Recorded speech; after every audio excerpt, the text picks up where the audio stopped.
You ask Tiger to solve. This deals with linear equations with one unknown. The final result is x equals negative 31 over 30. Let's solve it step by step. Group all constants on the right side of the equation.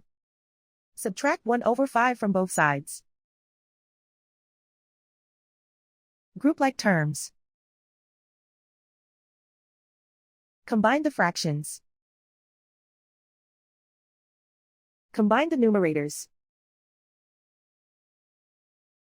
Reduce the zero numerator. Simplify the arithmetic. Find the lowest common denominator. Multiply the denominators. Multiply the numerators. Combine the fractions. Combine the numerators. And so the final result is x equals negative 31 over 30.